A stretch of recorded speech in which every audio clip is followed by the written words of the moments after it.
Assalamualaikum warahmatullahi wabarakatuh. Selamat, sekarang masih pagi ya, jadi selamat pagi, salam sejahtera bagi kita semua. Yeay. Pertama-tama izinkan perkenalkan diri terlebih dahulu. Nama saya Mufti Adam Pranadia. Di sini saya sebagai moderator pada sesi kali ini. Oke, sebelumnya aku pengen menyebutkan organisasi yang ada pada sesi kali ini tuh ada dari Telkom University, ada dari juga Akademi Telkom Jakarta, juga dari Unjani, juga dari Telkom Indonesia. Yeay. Selanjutnya, sebelum kita mulai acara inti, alangkah baiknya kita berdoa menurut kepercayaan masing-masing. Semoga acara ini lancar, mendapat berkah yang berlimpah, dan pastinya kita selalu diberi keselamatan. Berdoa menurut kepercayaan masing-masing di masalah.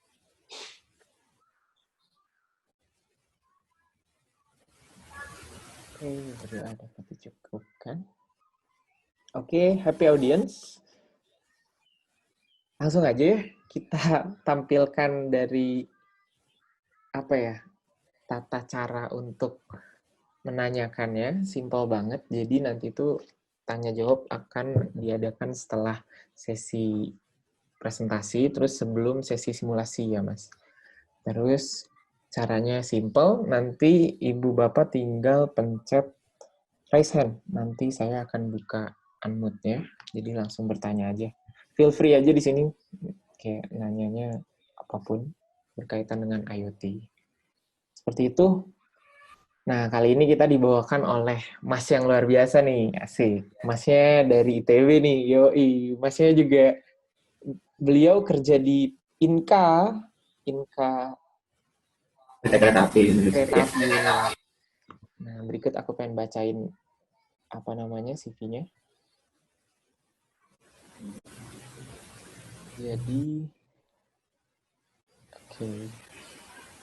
Jadi Masnya ini kerja di Inka sampai saat ini ya, Mas?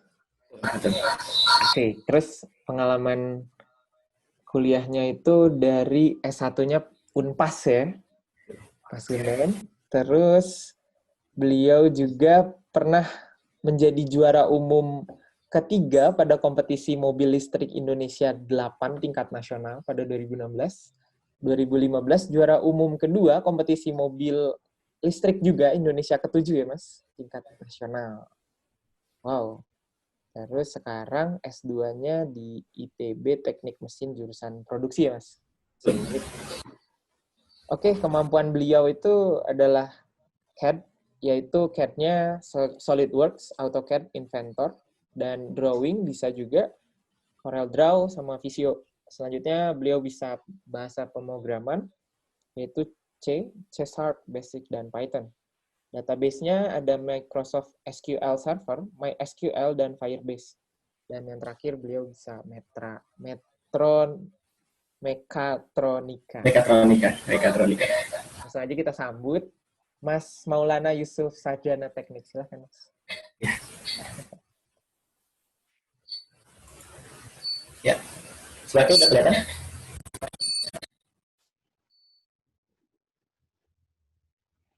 Sorry, Mas, masih belum kelihatan, Mas. Belum.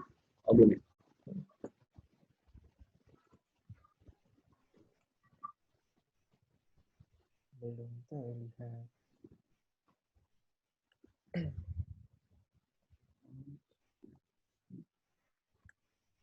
Bisa, Mas? Udah? Lagi loading, proses loading. Oke, mantap. Silahkan, Mas Maulana Yusuf. Oke. Assalamualaikum warahmatullahi wabarakatuh. Puji syukur kepada hadir Allah Subhanahu wa taala di mana angkatan nikmat sehatnya kita bisa berkumpul walaupun hanya via dari online ini. Saya ucapkan terima kasih juga kepada para happy audience, para audiens yang meluangkan waktunya untuk mengikuti sesi presentasi kali ini saya akan paparkan mengenai implementasi industri 4.0 pada industri manufaktur Indonesia. Mas, sorry Mas, Poin-poin suaranya yang bisa lebih strong lagi, soalnya ini kayak mendem Oke. gitu suaranya. Oke. Nah, Oke. materi yang akan saya sampaikan adalah poin-poinnya adalah revolusi industri. Apa itu revolusi industri dan bagaimana pemerintah dalam menyikapi revolusi industri, dan bagaimana implementasi dan konsep industri 4.0 ini. Secara implementasinya, pengalaman saya dari implementasi. Nanti juga ada sedikit sisi nanti kita coba industri 4.0 kalau kita tekan, nanti kita coba Mas, tekan. Mas, ini ada suara tutut, kenapa ya? Kayak ngik-ngik. Nah, udah berhenti. Udah. Oke. Nah, nanti juga akan ada sesi simulasi, di mana nanti kita bisa lihat secara langsung gimana sih konsep industri 4.0 ini bakal bekerja. Jadi sebelum masuk sesi simulasi, kita adakan sesi tanya jawab dulu di sesudah bagaimana implementasinya, baru nanti kita coba simulasi biar lebih tercerahkan apa sih industri 4.0 itu. Oke, bisa lanjut. Nah, saya sedikit trivia dulu aja. Trivianya adalah jelas manusia hanya mengenal 3 energi utama, yaitu energi yang diciptakan oleh seorang James Watt. Nah, teknologi ini sendiri pada akhirnya dia mendisrupsi dari energi-energi yang telah ada, yang sifatnya alamiah, berubah menjadi yang sifatnya teknologi, berbasis teknologi. Dari perkembangannya industri di perkembangan mesin Watt itu sendiri, pada akhirnya mendorong terjadinya suatu industri 1.0 yang terjadi di Inggris, yang ditandai dengan pengembangan mesin uap sebagai mekanisasi penggerak utama pabrik. Jadi pada saat era itu, industri itu energinya hanya digunakan pada satu mesin utama, yaitu mesin uap. Lalu energinya itu akan distribusikan pada setiap lini-lini produksi. Jadi satu unit power. Ya, udah lebih jelas? Udah lebih oke. Udah lebih jelas. Oke. Nah, pada revolusi industri 2.0 ini yang digawangi oleh Henry Ford, ini dia mendorong terciptanya mobil Ford seri P100 yang menjadi semangat dari para warga Amerika, semangat freedom warga Amerika. Nah, kemudian pada revolusi 3.0 itu ditandai dengan adanya pengembangan teknologi komputer yang memungkinkan kita untuk melakukan teknologi otomatisasi yang berdasarkan numerical control, berbasis numerical. Nah, ini yang sekarang yang lagi in banget. Industri 4.0 yang ditandai dengan pengembangan teknologi internet yang memulai era baru, yaitu cyber physical system. Nah, cyber physical system ini mampu untuk bagaimana setiap elemen produksi bisa saling berkomunikasi. Jadi antara manusia, seperti ini gambar ilustrasinya, antara manusia, robot, material, atau dan berbagai macam hal yang ada di lini produksi itu bisa saling berkomunikasi. Nah, pertanyaan bagaimana caranya? Nanti kita bahas selanjutnya. Nah, pemerintah sendiri dalam menghadapi industri 4.0 ini telah melakukan suatu KINAS, yaitu Komite Industri Nasional, yang menjadi titik pusat implementasi Making Indonesia 4.0. Nah, yang berdasarkan dari pembelajarannya atas kesuksesan dari Korea Selatan. Dan industri yang akan didorong khusus oleh pemerintah ada 5 sektor prioritas utama, yaitu makanan, tekstil, makanan dan minuman, tekstil dan busana, otomotif, elektronik, serta kimia. Nah, bisa kita lihat di sini ada matriks prioritas sektor dari 5 itu tadi buat lagi yang mana yang lebih prioritas. Ternyata yang lebih diprioritaskan oleh pemerintah adalah makanan dan minuman, kimiawi, tekstil pakaian, dan kenapa di sini industri seperti barang logam, industri mesin, dan industri yang sifatnya manufaktur tidak dimasukkan tidak dianggap sebagai yang benar-benar prioritas, karena kalau kita lihat dari matriks prioritas ini mungkin mungkin dampak yang dihasilkan cukup tinggi. Misalnya kita contoh ambil ini adalah barang logam, dampaknya tinggi tapi kelayakannya rendah, karena pada umumnya industri yang sifatnya manufaktur, pada umumnya teknologi yang digunakan para pelaku industri itu masih rendah. Jadi dianggap oleh pemerintah kelayakan masih rendah. Nah, saya mengutip perkataan dari seorang industrialis, yaitu Henry Ford, yaitu dia pernah berkata seperti ini, any customer can have a car painted in color that he wants so long as it black. Nah, artinya mudahnya adalah setiap pelanggan dapat memiliki mobil dengan warna apapun yang dia mau.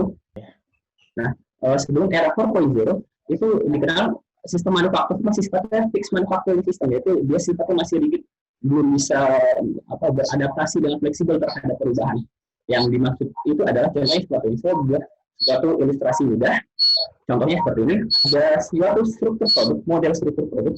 Struktur produk ini di sini saya contohkan adalah sebuah mobil. Mobilnya adalah mobil Avanza contohnya. Contohnya ini mobil Avanza, produk finalnya adalah A. Mobil Avanza itu nanti terciptakan komponen B dan C. Misalnya itu ada sasis, ada roda, ada pintu dan sebagainya. Dan kemudian misalnya contohnya lagi ada komponennya mesin. Mesin itu nanti terdiri dari piston, ada blok silinder, ada yang lain-lainnya. Setiap komponen itu akan terdiri dari berbagai macam-macam komponen-komponen turun bawahnya. Nah, kalau kita lihat pada prakteknya sebenarnya, jumlah komponen pada suatu produk itu jumlahnya begitu banyak. Kita ambil contoh di sini adalah mesin pemotong rumput. Mesin pemotong rumput ini terdiri dari 300 watt. Dan sebuah piano terdiri dari 12.000 watt. Ini kita ambil rata-ratanya aja.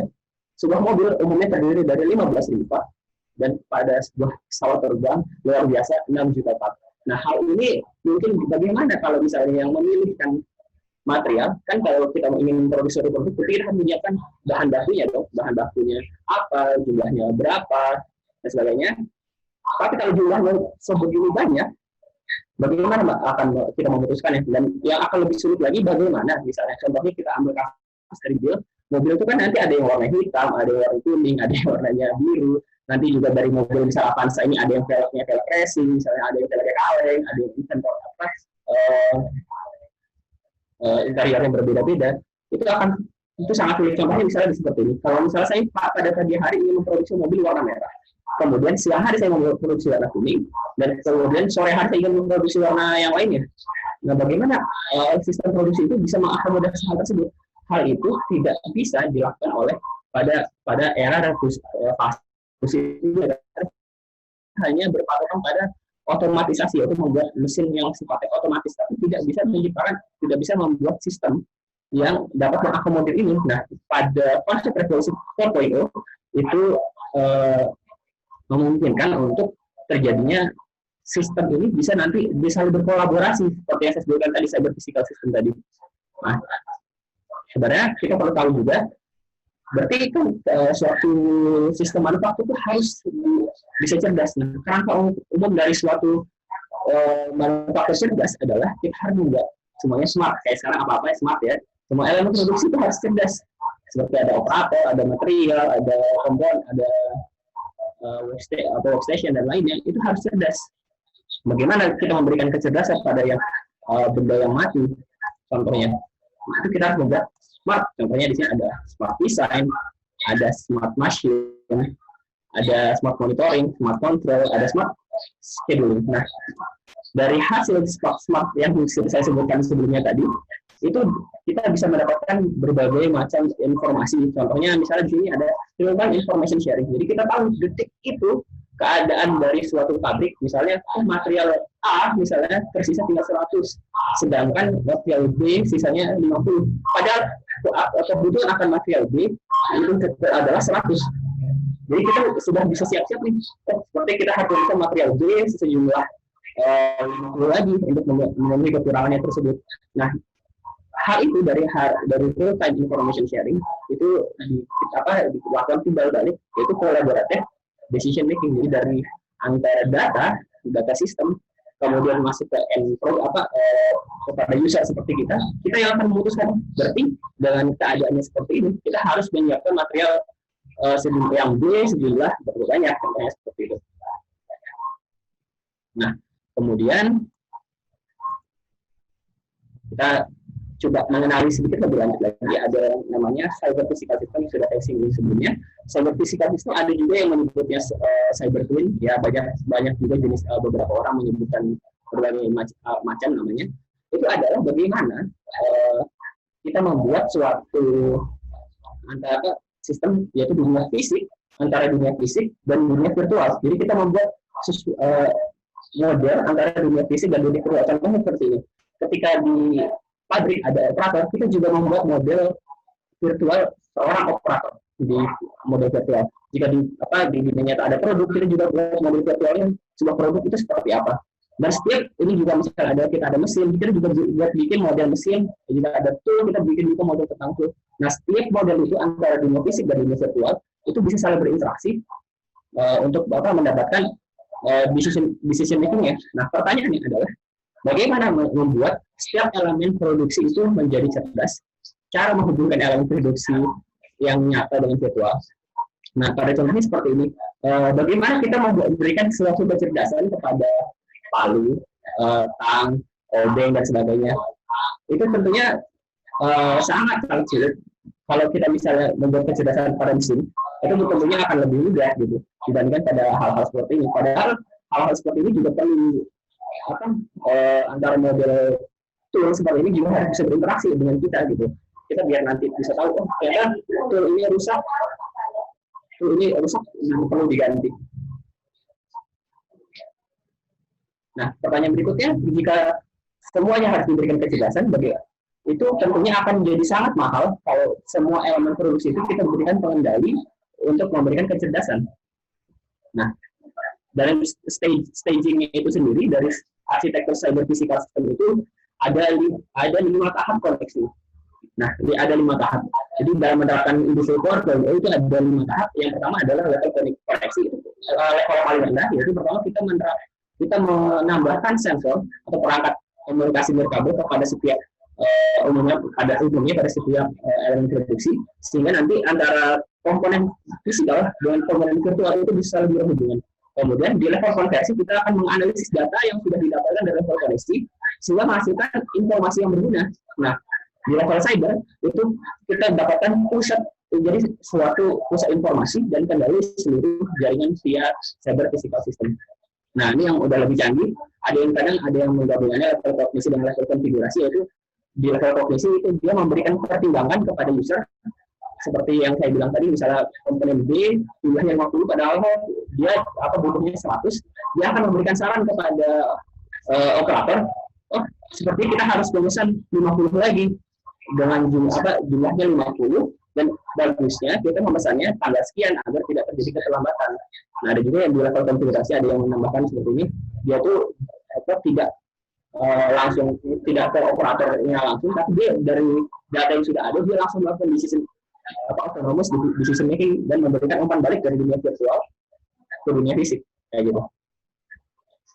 Nah, pada umumnya ini adalah tahap pekerjaan dalam suatu pabrik. Bagaimana suatu pabrik ini mempunyai kegiatan seperti ini, misalnya ada operator yang menyiapkan material, misalnya material A, B, C, D untuk produksi produk A yang produk mobil Avanza misalnya dengan jumlah tertentu, dikirim ke workstation. Nah, di workstation ini adalah stasiun kerja ini, dia nanti operator akan mengerjakan produk tersebut sehingga menjadi komponen jadi atau mungkin setengah jadi. Kemudian setelah dikerjakan, komponen tersebut akan dikirim kepada konsumen. Yang hal yang perlu diperhatikan dalam monitor operasi adalah rencana mulai operasi, pekerjaan maksudnya operasi, dan waktu estimasi operasi, waktu mulai dari waktu selesai yang aktualnya, di mana produk itu akan dikerjakan nanti kan, karena di suatu pabrik itu akan banyak stasiun-stasiun kerja. Nanti juga sistem itu harus mempunyai kecerdasan untuk memilihkan di mana dia dikerjakan. Dan juga daftar material apa yang dibutuhkan beserta jumlahnya, dan operator yang bekerja pada workstation tersebut, karena mungkin operator pada pengerjaan ini perlu operator dengan skill khusus. Misalnya kalau di workstation itu dia perlu ahli dalam mengelas, alasnya misalnya mungkin dia harus ahli mengelas mic dan sebagainya. Nah, dari kegiatan-kegiatan tersebut sebenarnya kita bisa mendapatkan beberapa macam data, yaitu operator login. Operator dapat digunakan pada konsep 4.0. Gitu. Silakan, adakah masuk ke sesi pertanyaan?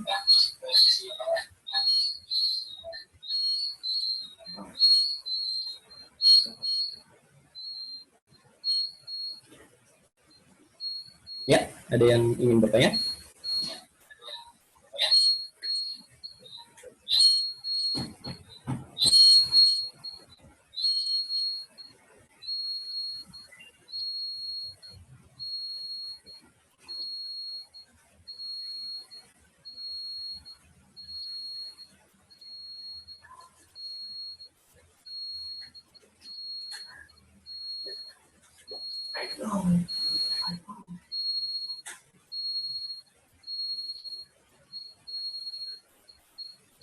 Ya, ada yang ingin bertanya untuk sesi ini?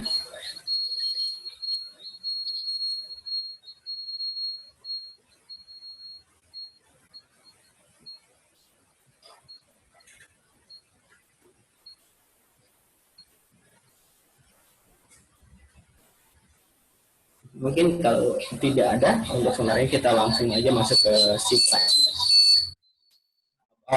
Kalau mungkin ada yang menanya mengetahui apakah mungkin industri kita yang masih umumnya 2.0 bisa langsung 4.0, sebenarnya bisa, karena kita sudah kami sudah melakukan sebuah konsep yang disebut configurable virtual workstation. Artinya konsepnya seperti ini. Pada setiap unit produksi yang mempunyai mesin-mesin, nah setiap mesin-mesin itu kita memberikan beberapa sensor-sensor. Misalnya di sini ada conventional mesin, itu mesin bubut. Kita berikan misalnya sensor arus, sensor getaran, sensor tegangan dan sebagainya, sehingga kita mengetahui konsumsi mesin ini berapa sih listriknya, getaran mesin ini sebesar apa, sehingga nanti outputnya kita bisa dapat misalnya konsumsi listrik, bisa kita mengetahui kapan sih mesin itu harus diperbaiki. Nah kalau bisa diperbaiki komponennya apa aja dan gitu. Nah dari setiap modul-modul yang kita buat, yang kita tambahkan pada mesin-mesin konvensional itu, nantinya itu akan terhubung ke database, sehingga nantinya akan terjadi interaksi antara sistem dengan antara sistem dari modul tadi, antar sistem ke kita selaku pengguna, sehingga mengetahui ternyata kejadian yang ada di mesin ini di pabrik ini seperti itu. Misalnya lagi mesin ini hidup dari jam sekian sampai jam sekian. Mesin ini yang menggunakan operatornya siapa?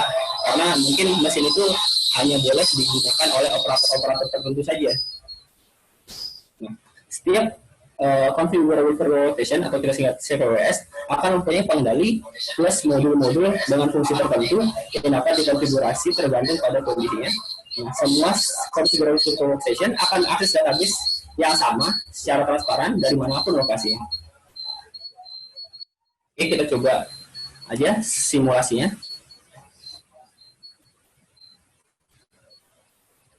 Nah, simulasinya adalah saya untuk kegiatan ini membuat suatu modul akuisisi data, yaitu modul sensor kebocoran gas. Nah, fungsinya adalah dari modul akuisisi kebocoran gas ini adalah memantau tingkat kebocoran gas pada workstation secara real time, menyimpan histori data untuk meningkatkan traceability dan meningkatkan keamanan kerja. Kenapa ini diperlukan? Karena industri manufaktur itu tidak terlepas dari beberapa gas yang umumnya mudah meledak. Nah, gas yang mudah meledak ini, walaupun beberapa mudah tercium, misalnya kebocoran mudah tercium, tapi beberapa juga tidak mudah tercium. Dan bagaimana jika kalau gas itu posisinya jauh dari para operator, sehingga kalau bisa terjadi kebocoran, tahu udah bocornya udah parah, baru ketahuan aja dan tahu meledak aja. Nah, fungsi dari modul ini kita bisa mengetahui tingkat kebocoran gas pada suatu titik tertentu dengan dapat meningkatkan keamanan kerja. Jadi pada detik itu kondisinya bocor, pada kondisi berikutnya ternyata aman, atau mungkin malah sistem mendeteksi modul ini bisa error. Ternyata bisa tahu sendiri gitu, modul ini sedang error. Contohnya cara kerjanya modul akuisisi ini adalah dia dari sensor ini dia akan memantau kadar ppm, partikel per million, misalnya dibacanya lebih dari 450 ppm, dia akan memberikan status bocor. Bila kadar ppm-nya di bawah 450 ppm, dia akan memberikan status aman. Bila modul mengalami error akan memberikan status error. Jadi kalau misalnya dia tidak memberikan data sama sekali kepada sistem, dia akan memberikan, sistem akan menandai itu sebagai modul yang error. Error ini bisa jadi komponennya rusak, atau mungkin karena ini juga akan ditenagai dengan baterai, dia juga mungkin baterainya habis dan sebagainya. Nah, simulasinya nanti ketika ada kebocoran atau misalnya modulnya error, dia akan memberikan email kepada kepala produksi misalnya atau kepala maintenance, di mana notifikasi seperti ini contohnya, gas bocor dan cek aplikasi segera. Nah, kemudian ada yang juga sesuai dengan errornya juga, misalnya di sini adalah modul gas error atau baterai habis, cek segera. Dan juga selain ada notifikasi email, dia juga ada program Android-nya dan juga ada program monitoring utamanya yang untuk di pabriknya. Nah, contohnya kita coba lihat. Oke, programnya seperti ini. Nah, programnya seperti ini. Nah, ini adalah modul yang sudah dikembangkan, masih di project board ya, karena musim corona ini saya tidak bisa menyelesaikan beberapa komponen yang harus dibeli di luar dan dikerjakan di luar. Nah, seperti ini. Nanti kebocoran gasnya kita akan picu dengan menggunakan port gas misalnya, contohnya. Nah, dari modul monitoring kebocoran gas ini, kita bisa memantau kondisi dari setiap workstation secara real time. Contohnya di sini ada setiap kondisi ini diwakilkan, ini kan gambar pabrik ya, ini diwakilkan oleh kode warna. Misalnya contohnya putih, di sini ada beberapa yang putih, artinya tidak terpantau, kita tidak pasangkan modul kebocoran gas. Kalau kita pasang hijau artinya dia keadaannya aman. Kalau misalnya biru error, itu sifatnya dia error, modulnya sedang error, jadi kita perlu cek juga. Nah, kalau warnanya merah itu nanti dia mengalami kebocoran gas. Nah, di sini kita tahu yang saya pasang di sini hanya ada 2, yaitu di lokasinya ada misalnya di welding station tick. Nah, ini yang biru, yang ini yang ada gambar gas-gas di sini. Yang satunya lagi di warehouse yang warna hijau yang aman. Nah, kita coba untuk memicu kebocoran gasnya. Di sini saya contohkan dengan menggunakan korek gas. Saya picu kebocorannya. Oke.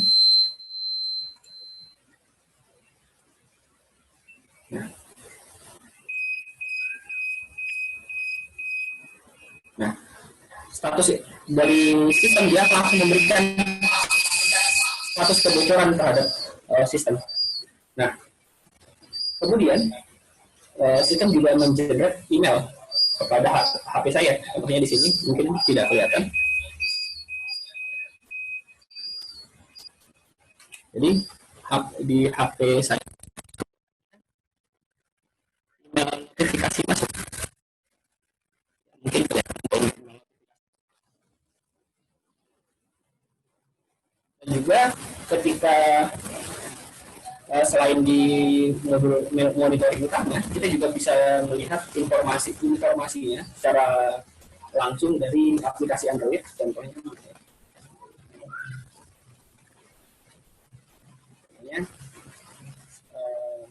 ini.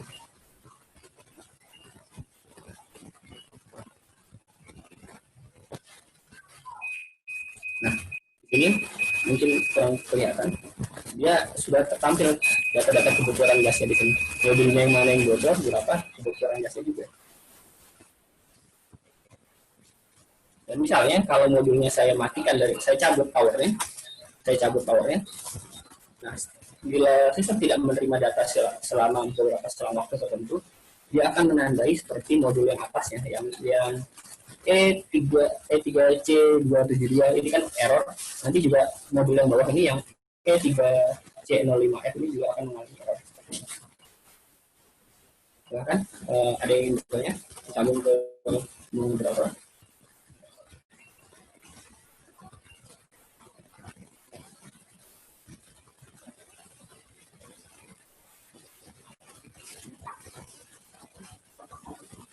Oke, sekarang masuk ke sesi tanya jawab ya. Silahkan Ibu, ada yang mau bertanya.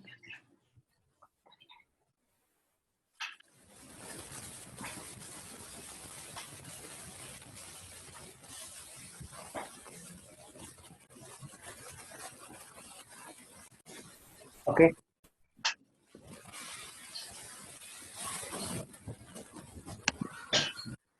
Oke, baik, langsung aja Mas. Mas mau silakan. Nah, tadi kan sudah saya perlihatkan bahwa modulnya saya cabut power. Nah, berarti kan sudah tidak ditenagai oleh power apapun, sehingga modul tidak mengirimkan data apapun.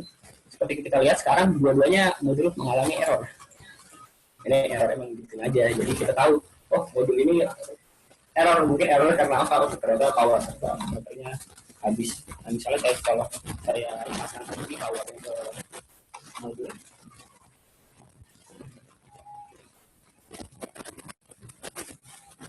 nah sekarang udah berubah menjadi aman lagi sekarang modulnya. Jadi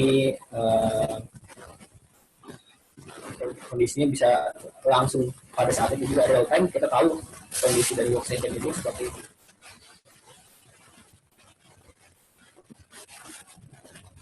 Oke.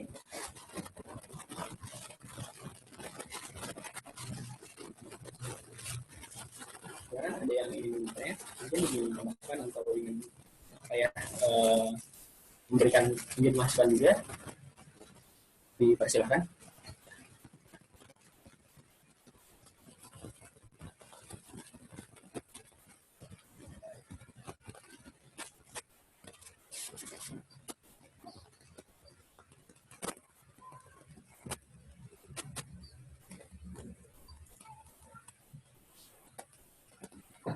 Silakan.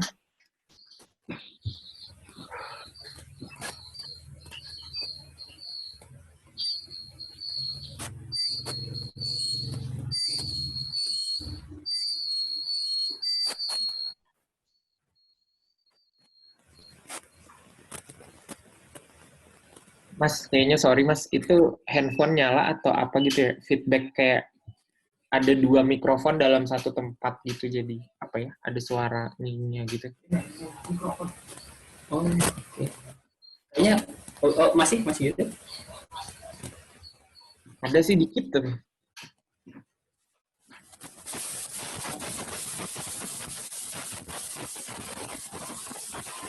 Cek semua.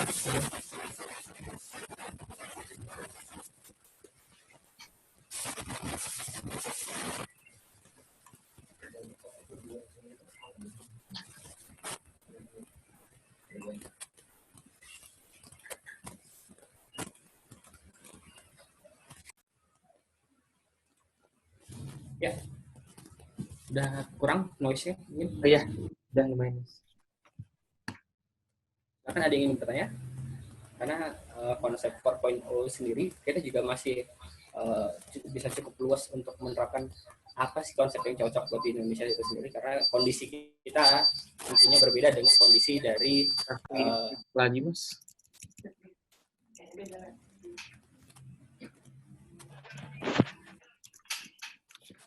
Oke, masih gitu.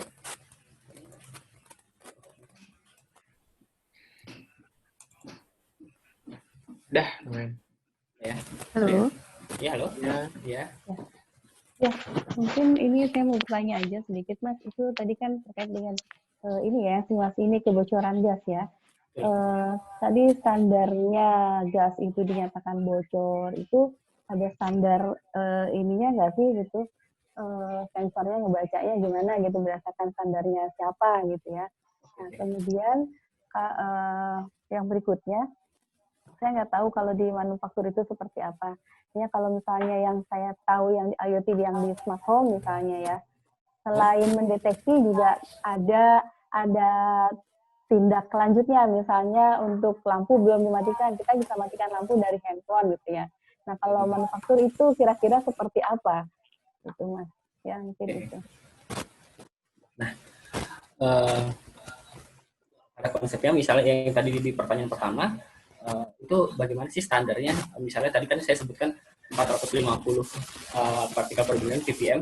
Itu sebenarnya kita bisa lihat dari banyak referensi, kita bisa melihat spesifikasi dari sensor itu sendiri. Dia itu mampu membaca berapa sih kebocoran itu berapa. Dinyatakan bocor tuh di partikel di berapa partikel per billion gitu. itu kita bisa lihat di spesifikasi dari sensornya itu sendiri. Karena sensor gas ini sebenarnya cukup banyak. Ini yang saya pakai adalah seri NQ2. Ada seri-seri yang lainnya yang bisa cocok dengan gas-gas tertentu gitu kan. Nah, untuk pertanyaan kedua, kalau misalnya pada contoh kasus smart home, itu memang misalnya kita ingin mematikan lampu dan sebagainya, contohnya. Ini saya buat suatu contoh seperti ini contohnya. Misalnya,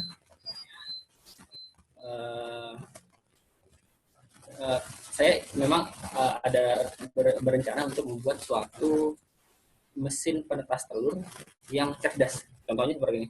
Ketika mesin tersebut diberikan telur misalnya, dia ketika telur itu dimasukkan, itu kan perlu bukan hanya didiamkan di dalam mesin itu aja, tapi dia juga perlu untuk di rolling, diputar agar kehangatannya dia terjaga. Nah, berapa temperaturnya itu juga. Nah, dari mesin itu sendiri nantinya dia juga dari data-data yang dia dapatkan, misalnya, ternyata telur itu menetas pada hari keberapa misalnya umumnya 21 hari atau sebagainya, dan ternyata tingkat kematian dari telur itu nilainya sekian, misalnya dari 10 yang mati 1, yang mati 2. Nah, yang mau saya rancangkan adalah bagaimana nanti mesinnya itu bisa dari data-data yang didapatkan itu bisa mengatur sendiri. Misalnya mungkin temperaturnya itu terlalu tinggi misalnya, atau kelembagaannya terlalu tinggi. Nah, dia bisa melakukan sedikit self learning. Jadi selain data yang tadi sifatnya kita dapatkan sebagai informasi, dia juga bisa melakukan pembelajaran pada mesin-mesin itu sendiri. Atau pada kasus yang sudah pernah saya lakukan juga, ini adalah saya membuat mesin las cerdas, mungkin las cerdas pintar, bikin las cerdas, yaitu kasusnya pada suatu mesin untuk mengelas bodi kereta api. Di sini ada gambarnya bodi kereta apinya, bodi kereta api LRT. Nah, bodi LRT ini panjangnya 22 meter. Nah, ini proses mengelasnya tentunya akan sangat panjang dan sangat berbahaya, karena yang dilas itu adalah LRT ini bodinya terbuat dari aluminium. Nah, kita merancangnya itu bagaimana operator itu hanya memasukkan inputan sederhana, misalnya dia ingin mengelas dari titik X0 sampai X100 misalnya. Nah, kemudian mesin ini akan mengenerate pola-pola dari proses pengelasan itu secara otomatis dan cerdas gitu. Karena kalau kita melakukan yang mengelasnya manusia, tentunya kalau 22 meter itu nanti sifatnya hasil pengelasannya akan sangat beragam ya, kadang bagus, kadang jelek, dan juga karena sifatnya beracun, ini tentunya akan sangat berbahaya. Mungkin kalau ada yang berpendapat, bagaimana kalau nanti yang ngelasnya itu diberikan alat proteksi diri misalnya, diberikan alat pelindung. Tapi pada kenyataannya di tempat kami ini di Madiun itu tuh kondisinya sangat panas, apalagi kalau ditambahkan dengan baju pelindung yang tebal, itu tentunya akan sangat panas. Jadi situasi kerjanya akan tidak sangat manusiawi untuk manusia untuk bekerja. Jadi kita menciptakan mesin ini, selain dia bisa melakukan mesin secara otomatis, dia bisa memprogram pola pengelasannya itu secara otomatis, dan juga dia bisa tahu juga kapan dia harus dilakukan maintenance, misalnya perlu dilubrikasi atau perlu diganti komponennya dan sebagainya. Itu hasil dari kita menambahkan modul-modul untuk menambahkan kecerdasannya dari beberapa komponen mesin itu sendiri. Ada lagi?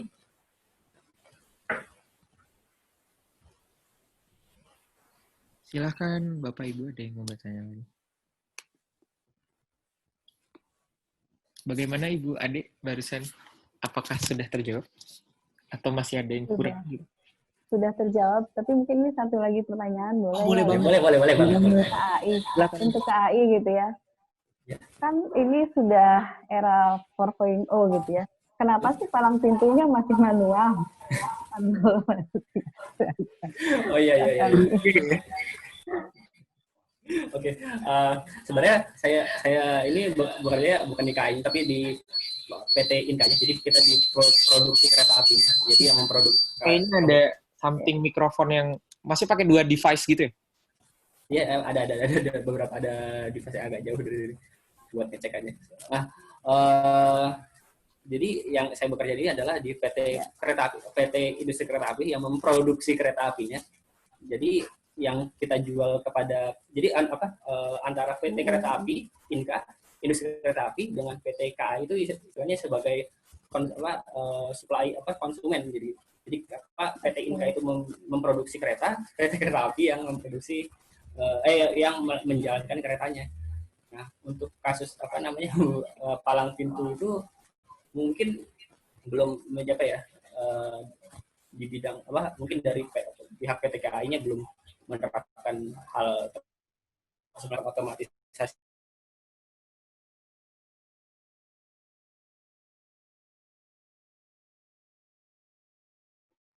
produksinya yang masih padat karya, tapi gimana caranya kita, walaupun padat karya yang kerjanya banyak, tapi sistemnya itu misalnya data informasinya itu bisa lebih mudah dan lebih mudah. Contohnya kayak gini, kalau misal yang saya sebutkan tadi, misalnya ingin memproduksi kereta api, memproduksi AC, misalnya contoh AC kereta api, itu butuh komponen A, B, C, D, E, dan jumlahnya berapa banyak. Itu tuh sistemnya yang nanti akan mengenerate perlu material ini, dan perlu disediakannya kapan sih untuk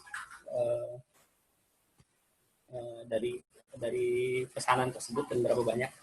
Nah, yang jadi kasusnya kadang tuh di kita adalah keterlambatan dari material. Jadi concern kita itu adalah bagaimana menangani keterlambatan material itu, karena dari suppliernya kadang gimana ya penjelasannya, karena dari anak perusahaan kadang tidak kita sudah pesan cukup lama, tapi kita tidak dikirim-kirimkan materialnya. Nah, jadi kita mengakalinya sekarang berusaha, kita mendapatkan pola, misalnya kita memesannya tanggal sekian, keterlambatannya biasanya sih berapa hari sih. Jadi kita buat sedikit kayak self learning, misalnya machine learning kayak gitu. Jadi kita dari pola-pola keterlambatan, misalnya saya pesan di supplier tertentu, terlambatnya misalnya 2 hari, ini terlambatnya 3 hari. Yaudah, kita nanti jangka waktu pesannya kita bisa lebih lamain. Mungkin kalau ada yang bilang, kenapa nggak ganti supplier aja? Ya mungkin beberapa bapak dan ibu juga tahu kadang agak sulit untuk mencari supplier kayak gitu. Baik, seperti itu Ibu. Masih ada pertanyaan lagi? Ya. Masih ada yang mau bertanya? Mungkin Mas Rahmat sebagai mahasiswa Telkom, betul ya? Atau Mas Arya Wiratama, silakan. Ada yang perlu diperdalam. Oke, sepertinya belum ada, Mas. Silakan, Mas, dilanjut lagi. Nah, yang jadi tantangan di kita, sebenarnya salah satu dari kita itu memang dari tenagaannya itu memang masih sedikit di PT Inka ini, ya pabrik kereta api ini hanya terdiri dari beberapa orang saja. Satu tim saya saja hanya terdiri dari kira-kira 5 orang lah. Padahal PT Inka ini malah yang sekarang ada di Madiun itu ingin mengekspansi ke Banyuwangi malah sekarang. Sekarang tantangannya bagaimana sih kita menyiapkan tenaga kerja ini nih, prospek yang sangat besar gitu, pasti ilmunya dibutuhkan banyak orang, tapi yang bisa sangat sedikit gitu. Ini istilahnya masih hot gitu, masih lagi panas saya lah ilmunya ini. Jadi kalau ingin ada ketertarikan ingin belajar, itu ya baik ini didalami karena pastinya banyak yang butuh dulu. Apalagi ya industri kita juga sangat banyak, pasti juga butuh seperti ini. Kalau mereka tahu kegunaannya menerapkan industri 4.0 itu seperti itu, mungkin ya kita bisa lebih banyak lagi. Mas, sorry Mas, noise-nya sangat itu bisa di device satu. Ya. Okay.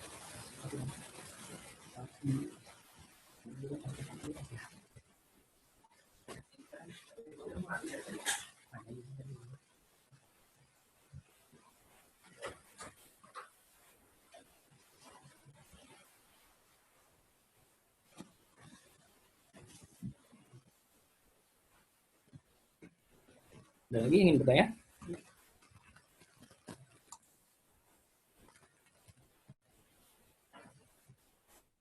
menerapkan ini nih agak sulit ya sebenarnya, karena kondisi teknologi kita tuh masih di bawah dibandingkan negara lain. Jadi kita menerapkan konsep 4.0 itu tidak serta-merta sama dengan apa yang misalnya Jerman lakukan atau Inggris lakukan. Jadi kita harus sedikit melakukan penyesuaian.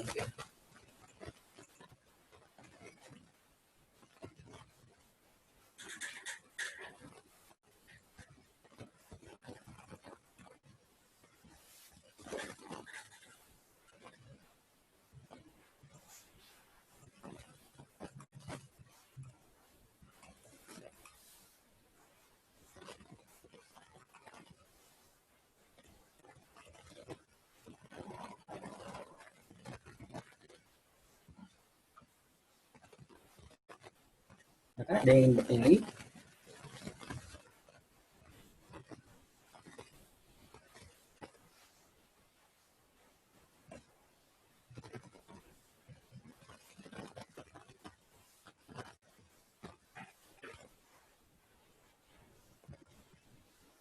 Baik.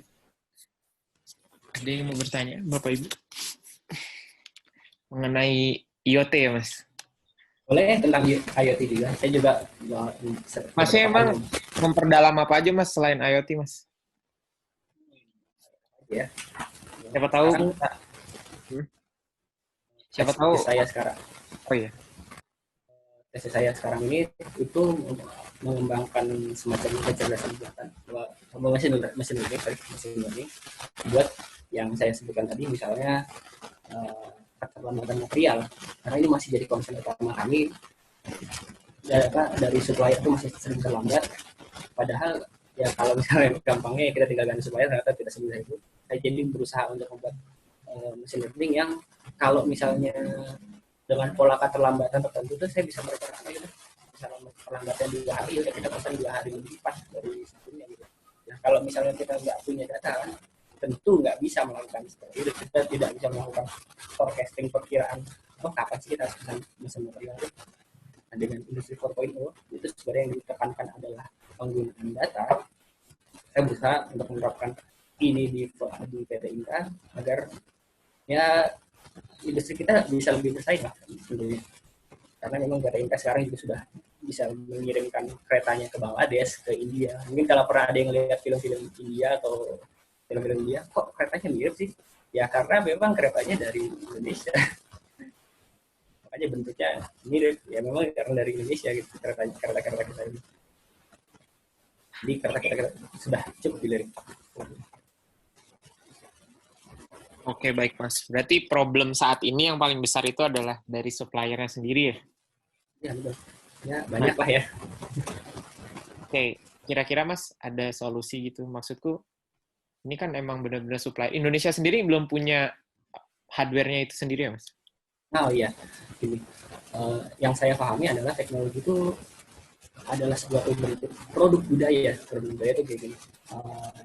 Kenapa di Eropa itu menerapkan misalnya contohnya industri 3.0 itu karena mereka tuh rakyatnya sedikit, jadi yang kerja juga sedikit, jadi mereka perlu gimana nih caranya biar bisa tetap berproduksi rakyat sedikit. Oh iya, mereka mau juga sistem otomatisasi. Nah kalau kayak di kita yang rakyatnya banyak, itu tentu nggak bisa semerta-merta kayak gitu kita misalnya melakukan otomatisasi gitu. Oh pasti gejolaknya sangat tinggi gitu ya. Nah yang saya harapkan itu nanti ya, orang-orang seperti kami yang melakukan penelitian di bidang ini itu bisa mendapatkan apa ya, lebih banyak dukungan ya mungkin dari pemerintah dan sebagainya, terutama soal dana itu agak susah juga kadang buat penelitian kayak gini karena cukup tidak mudah membuat modul ini yang dengan sesuai dengan kebiasaan kita biar dari rakyat kita yang pada umumnya apa ya kurang disiplin ya, kurang teliti juga ya, kita juga harus bisa, sistem kita itu harus bisa mengakomodir itu gitu mungkin ya.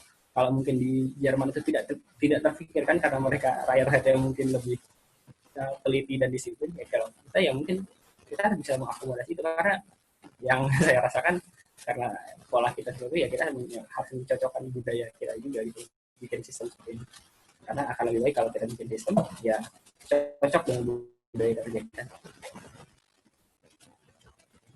Oke, baik Mas. Emang bener sih di Indonesia orangnya kebanyakan. Bukan kebanyakan ya, emang lebih banyak, bukan kebanyakan ya. Terus ya Mas, ini sekedar, aku tiba-tiba pengen nanya aja sih, kira-kira di Indonesia ini ya, kan apa ya, kayak masih banyak orang gitu intinya. Nah itu tuh kira-kira bakal fit in, pemerintah itu bakal aware, bakal memperhatikan IoT ini kira-kira tahun berapa ya Mas?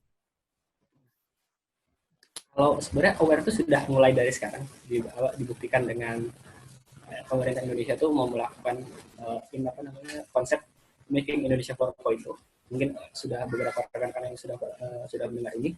Jadi setelah pembelajaran dari pemerintah Indonesia melakukan pembelajaran di Korea Selatan, ternyata makanya Presiden Jokowi pada saat itu ketika pulang itu langsung melakukan kita melakukan industri 4.0. Sebenarnya dulu tuh belum pernah ada yang belum ada kepikiran karena industri 4.0 secara bahasa baru ditemukan tahun 2011 di Hannover, Jerman. Nah, saya dari rencana pemerintah ini sebenarnya kalau kita lihat ada rencana-rencananya mengapa yang tujuannya kenapa sih kita menerapkan industri 4.0 ya tentunya untuk meningkatkan keuntungan dari negara itu sendiri. Ya sektor-sektor yang dipilih ini karena umumnya sudah melakukan otomatisasi nih, makanan, kimia, tekstil, elektronik dan lain-lain. Nah, industri yang sifatnya masih teknologinya rendah itu ya tentu ya seperti saya bilang tadi sulit jadinya untuk menerapkan konsep ini. Tapi bukan berarti tidak bisa. Jadi kita tidak harus membeli mesin otomatis. Misalnya kalau kita sudah punya mesin-mesin konvensional ya kita tidak perlu membeli mesin otomatis terlebih dahulu. Karena membeli mesin otomatis bukan berarti langsung oke gitu pekerjaannya. Tapi ya yang lebih penting adalah data kita bisa melakukan perkiraan dan sebagainya. Kalau misalnya itu sudah oke, baru mungkin kalau misalnya perlu otomatisasi ya kita pasang otomatisasi. Untuk kapannya ya sudah dimulai dari sekarang, cuman untuk progresnya sendiri saya juga kurang mengikuti ya program dari pemerintah seperti apa di Indonesia 4.0 ini. Oke, paham ya. Berarti emang perlu data lebih lanjut ya, nggak asal-asalan jebret IoT gitu. Betul. Kira-kira Mas yang data yang matters tuh kayak contohnya apa aja sih Mas yang perlu diperhatikan? Contohnya, gini. Dengan perkembangan teknologi ini tuh diharapkan kita tuh bisa bertindak itu bisa jadi lebih adil. Mas, sorry Mas, suaranya kurang jelas. Redup. Oke. Dengan perkembangan teknologi ini itu diharapkan kita tuh bisa bertindak jadi lebih adil. Contohnya kayak gini. Misalnya operator bekerja, dia datang dari jam 7 misalnya sampai jam 4 sesuai jam kerja ya, contohnya kayak gitu. Nah, ada juga operator yang datangnya terlambat. Terus juga ada juga yang dia pekerjaannya itu selalu bagus gitu. Kan kita bisa mengecek tuh tadi seperti yang dijelaskan sebelumnya dari pekerjaan yang dilakukan itu tidak pernah reject, tidak pernah apa. Dia itu bisa melakukan rewarding, bisa mungkin melakukan punish juga. Itu ada datanya gitu. Jadi operator gitu, oh ternyata pekerjaan saya itu seperti ini bulan ini kinerja saya. Nah kalau misalnya kinerja saya bagus akan diberikan bonus. Jadi mungkin nanti ketika sudah diterapkan konsep ini orang-orang kita bisa jadi lebih semangat buat bekerja gitu kayak contohnya karena bukan karena modal perasaan dari pimpinan misalnya pemimpin suka sama orang ini misalnya kita gajinya kita naikkan dia nggak suka gajinya kita turunkan gitu. Kalau sekarang dengan ada data kita bisa jadi lebih adil ya berusaha bertindak jadi lebih adil sesuai dengan kerjanya dia gitu. Oke. Itu salah satu penting.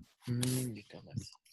Terus selanjutnya Mas, kan Mas kebetulan di bagian transportasi ya, bagian kereta api. Nah kebetulan kan audiens kita tuh kan dari Telkom rata-rata Mas ada mahasiswa juga ada dosen juga ya Mas. Kira-kira Mas punya insight yang perlu dibagikan nggak? Siapa tahu bisa di-compare atau kayak ya sedikit sharing gitu kira-kira baiknya gimana, ngasih saran lah. Kira-kira ada nggak Mas?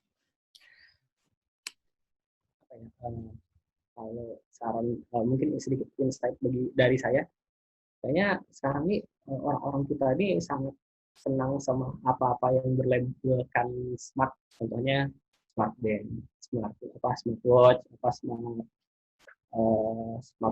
smartphone kayak gitu. Itu udah tergiring opini untuk bergerak ke sana. Jadi kalau kita misalnya di lini apapun, di bidang apapun, kalau kita bisa memberikan enggak membuat suatu produk atau suatu jasa yang bisa embelkan misalnya dan itu smart, itu dia bisa punya daya tarik tersendiri. Contohnya misalnya saya juga pernah membuat smartphone ya kecil-kecilan aja sebenarnya.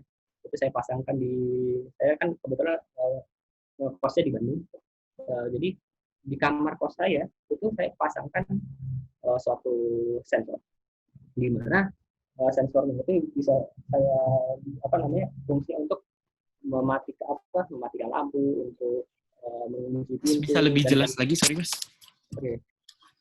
Nah, saya sendiri selain ya iseng-iseng, saya melakukan sedikit iseng-iseng aja, melihat pola kita yang sangat senang dengan apa-apa yang smart. Nah, saya juga mengembangkan semacam smart home buat di kosan saya sendiri sebenarnya, di tempat tinggal saya di Bandung. Nah, fungsinya programnya ini adalah dia tuh bisa mengunci pintu, mematikan lampu. Misalnya kalau sudah jam 12 malam, misalnya saya lupa untuk mengunci pintu dan mematikan lampu, dia bisa langsung ngejerat otomatis lampunya dimatikan. Misalnya pintunya juga dikunci kayak gitu. Dan beberapa kasus-kasus lainnya itu tuh saya pasangkan semacam sensor kebisingan misalnya kalau misalnya orangnya ada nih ada si teman saya gitu kan, dia tuh tinggal di kosan, itu ngerasa yang punya kosan tuh ngerasa sering banget berisik gitu. Nah, ketika berisik itu kan pasti mengganggu. Dari setiap kamar-kamar tuh dipasangin kayak sensor noise. Jadi kalau misalnya dia berisik itu nanti dia akan mengirimkan email ke ke bapak kosnya. Oh ternyata ini ada yang berisik, dan yang berisik ini di kamar nomor ini. Jadi ya bisa lebih lebih smart lah dari mengolah. Contohnya ya yang sederhana seperti itu kayak gitu. Ada lagi? Oke, baik Mas. Jadi emang label itu penting banget ya di Indonesia, kayak smart, terus kayak gitu-gitu lah ya. Wow. Ya. Dapat insight baru saya jadinya buat marketing lumayan ya. Perlu itu branding untuk kata Iya, smart itu juga jadi wah gitu. Ada produk IoT kayak gitu. Jadi smart sesuatu banget gitu. Yoi. Mantap lah. Baik, dari Ibu Bapak lagi ada yang mau bertanya? Dari Ibu Ade mungkin, atau Mas Rahmat, Mbak Rosa juga, atau Mas Arya.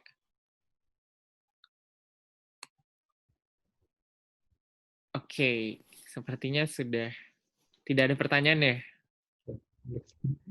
Oke, Mas, kira-kira ada closing statement nggak dari Mas buat audiens kalian? Mungkin closing dari saya, ya kita jangan sampai takut untuk mencoba hal yang baru seperti ini kan hal yang baru ya. Pertama konsep 4.0 ini di berbagai lini penjuru ya, tidak hanya di manufaktur ya, di tekstil atau di kimia dan makanan dan sebagainya, itu sangat diperlukan. Kalau akan lebih baik kalau kita mencoba hal yang baru ini dan bisa menjadi tenaga ahli ya. Nah, nanti kalau misalnya kita sudah menjadi ahli dan kita bisa dipercaya, mungkin kita bisa mendapatkan lebih banyak ya pekerjaan dan sebagainya kayak gitu. Apalagi kalau sistemnya cerdas, kita juga setelah sekali bikin sistem ya udah, kita nggak perlu terlalu memantau dan sebagainya, terlalu dipantau terus-terusan gitu, karena sistemnya sudah cerdas gitu. Jadi jangan pernah takut untuk belajar, jangan pernah takut untuk salah, apalagi ya misalnya para mahasiswa gitu, jangan pernah takut buat belajar ini, karena sekarang alat-alat buat bikin IoT ini udah banyak gitu. Jadi jangan takut buat coba-coba. Ini yang saya buat juga alatnya berapa ya modalnya? Mungkin hanya 100.000, tapi kalau misalnya saya pasang dan saya bikin branding dan sebagainya, mungkin harganya mungkin jadi jauh lebih mahal lagi gitu. Saya juga hanya jual seperti ini aja bisa jadi uang gitu kalau misalnya benar-benar oke performa kayak gitu. Jadi pada ini jangan takut coba hal yang baru, kita belajar terus, jangan sampai kalah dengan bangsa-bangsa lain. Karena kita juga orang-orang yang cerdas dan pintar, oke, jangan pernah takut coba. Oke, sekian gitu aja nih. Oke, baik Mas Maul, terima kasih banyak atas pemaparannya. Ya udah, mungkin kita cukupkan sampai di sini aja. Sebelumnya mohon izin Ibu Bapak untuk menyalakan kameranya, kita foto dulu bersama, Mas. Oke. Sebentar ya.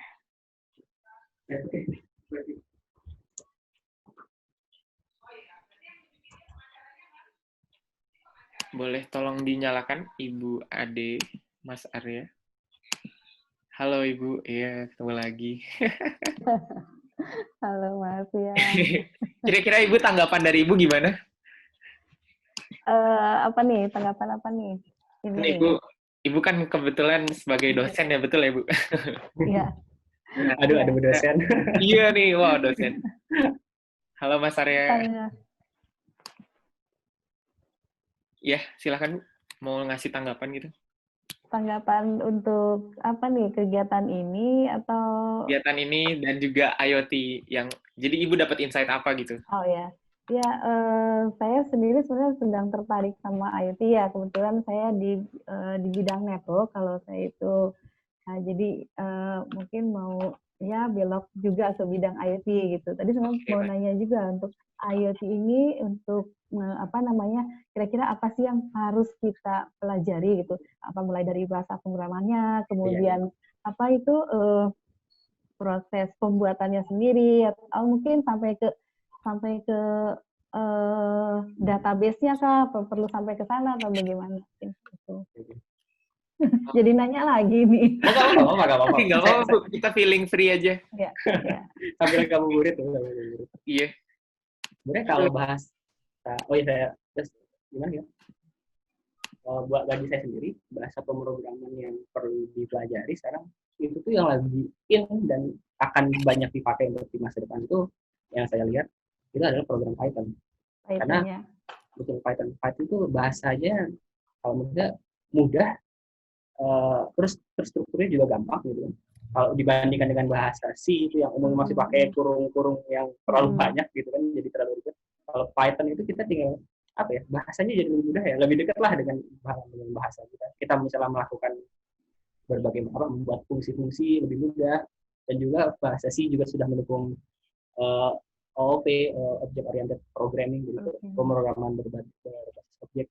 Kan seperti yang model-model seperti ini, kita juga perlu memodelkan ini untuk berbasis objek. Gitu. Nah, untuk database-nya sendiri, saya sendiri kenapa saya memakai Microsoft SQL Server, karena memang ya dari Inka-nya sendiri memakainya itu gitu. Jadi kayak kamu tuh mengikuti konsumen yang punya apa, karena ini kan nantinya akan urusannya sama license ya Bu ya.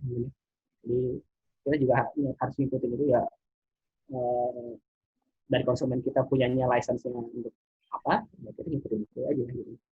Tapi kalau bagi saya sendiri menggunakan SQL Server yang basisnya dari Microsoft itu mudah, karena ya kebanyakan dari kita kan menggunakannya basis OS-nya kan dari Microsoft, jadi lebih mudah aja gitu, lebih support lah ke komputer-komputer gitu.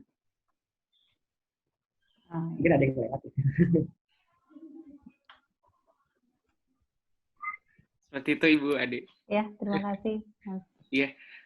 Oke, baik Mas Arya, siapa tahu gitu sama Mas Rahmat. Dari tadi diem aja nih. Iya. Sharing dong, Mas. Masnya kan mahasiswa ya, bener ya? Iya, bener. Oh, bener. Kira-kira Mas dari Telkom kan? Kalau boleh tahu semester berapa?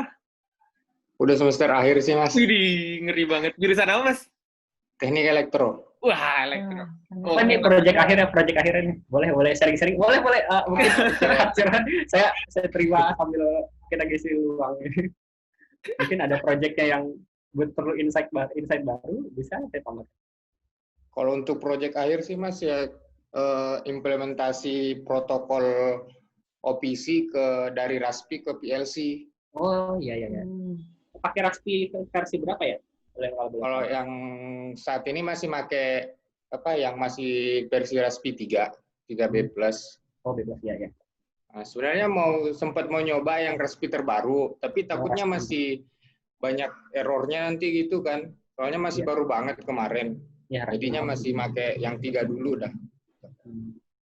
Ya, emang sih kalau kita lihat dari spesifikasinya Raspi 4 itu ya lebih cepat dari B+, cuman kalau saya sendiri memang masih menggunakan B+ juga, karena kadang itu saya pernah dari B naik ke B+ itu modul-modulnya kadang ya, modul-modul yang ada di internet itu supportnya ke B, tapi yang kita pakai B+ gitu, jadi kadang agak kesusahan di situ. Untuk PLC-nya itu buat mengendalikan apa ya Mas nanti rencananya? Yang di lab itu sih masih kayak pakai conveyor gitu Mas. Jadi kayak pemindahan barang, ada solenoid, masih prototype. Ya, dengan kita bikin sistem IoT ini sendiri kan, misalnya ya itu juga sebenarnya ada IoT-nya sih Mas. Soalnya itu kelompok. Nah, terus ada yang di bagian protokol, ada yang di bagian Android. Jadi dibagi-bagi sama teman. Ini proyeknya menarik banget ya. Kalau misalnya bisa jadi, kita bisa tahu hari ini barangnya berapa banyak yang lewat, misalnya bisa aja gitu. Wah, itu mungkin sekilas kayak apa sih, tapi kalau orang yang benar-benar ini penting banget. Keren, bisa kepikiran ide soal ini. Mantap Mas Rahmat, makasih banyak sharingnya. Sekarang yang terakhir nih, Mas Arya nih, kayaknya tadi nyari-nyari insight ya Mas. Gimana, udah dapat insight-nya Mas? Maaf. Gimana Mas? Masnya sebelumnya boleh tahu pekerjaannya apa Mas? Mahasiswa apa? Ya, saya mahasiswa. Asik, di mana Mas?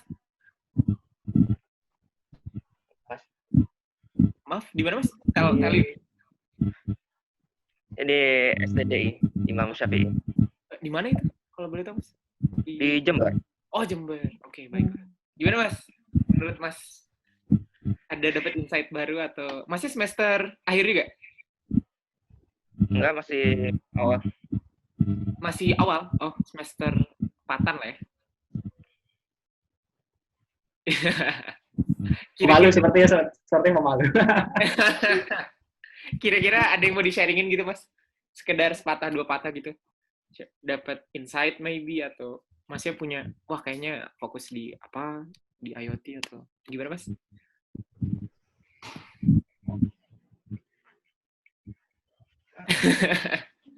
Malu-malu kayaknya. Ya, mungkin masih ingat lebih mendengarkan dulu kali ya. Masih mencari poin wow-nya, wah-nya kayak gitu. Oke deh, sepertinya si Masnya lagi mencari insight. Baik, ada lagi yang terakhir mau ditanyain gitu? Atau kita tutup saja?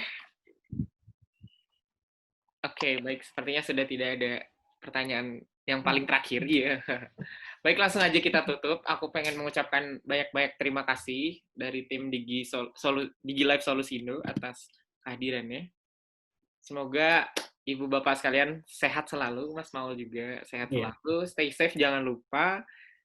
Ya udah, sampai ketemu di acara Digi Live sharing selanjutnya. Sampai jumpa. Makasih semuanya, makasih banyak.